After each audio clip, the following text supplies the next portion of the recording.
scarcely touched your food. Doesn't matter, Aunt Ellen. I'm not hungry. You weren't hungry last night either, or this morning, or this noon. I think I'm tired, all that tramping in the snow. You know, I've almost forgotten how to walk. You've been too busy flying. It's time you came down to earth. Darling, you're not going to start that again. I most definitely am. I keep wondering, will that plaque satisfy you for a while, or will you go on to become the outstanding woman of the generation? You did. I wasn't married to Sam Craig. What difference does my being married make? A lot. The difference between you and me. Silly. You could have had any man you wanted. Yes, any man but one. He thought I was too important. He was afraid to ask. Well, you never told me that. Darling, I'm sorry. Yes, so am I, Tess. I've been sorry for 20 years. But if you felt that way, why didn't you let him know? I did. I was on a speaking tour. I wired him from Chicago. He wired back that he had just announced his engagement to someone else. Darling. I think you want something more than that out of life. Newspaper clippings, speeches, a few fine letters. They aren't enough, Tess. A dozen plaques won't be enough if you're lonely. I'd never thought of that. Well, you'd better think of it now. And that's positively the last word I'll say on the subject. And now, for the time you're here, what can I do to make you happy? I don't know. Maybe you've done it already. Done what? What do you mean? I mean, well, you wired. I'm going to use the phone.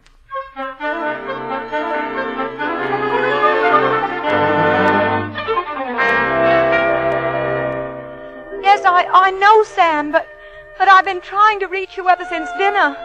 But they told me I could get you at... What? No, I can't hear a word. No, it doesn't matter. I just wanted to tell you I'm coming home. Grand Central, 8:30 tomorrow morning. What? Goodbye, Sam. What did he say, Tess? Not very much. He's covering that big fight at the garden. It's terribly important, you know. Well, of course. But didn't he even say he loved you? How could he? One of the fighters just fell in his lap.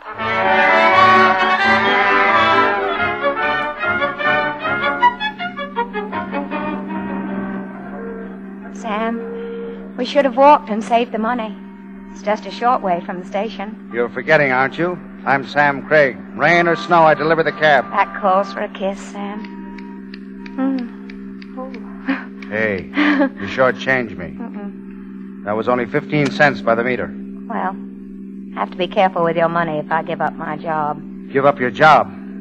I've done a lot of thinking, Sam. Aunt Ellen showed me I haven't been a woman or a wife or anything, but I will. By giving up your job? We'll move out of my place. Of course, we'll get a little house out of town. I'll make it a real home for you. Honestly, I will. And cook and sew and order the groceries. Yeah. Drive me to the station every morning. Yes, Sam? You're not talking sense. But, darling... You're off your beat. It wouldn't work. You couldn't make it work, Tess.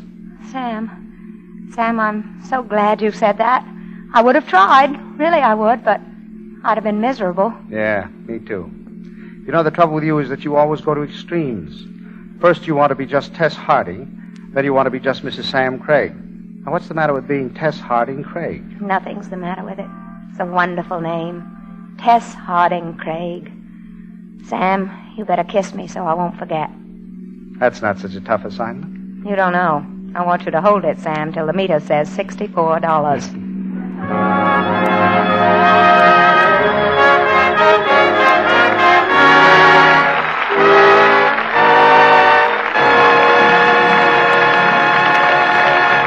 So the curtain falls on the Lady Esther Screen Guild Players radio presentation of the Woman of the Year. Our sincere appreciation to our two stars and a fine supporting cast for their excellent performances tonight. Next week, the Lady Esther Screen Guild Players have planned a real radio surprise for you. They will present a great picture, Casablanca. It will star Paul Henreid, Ingrid Bergman, and Humphrey Bogart. Thank you. Good night. This is the Columbia Broadcasting System.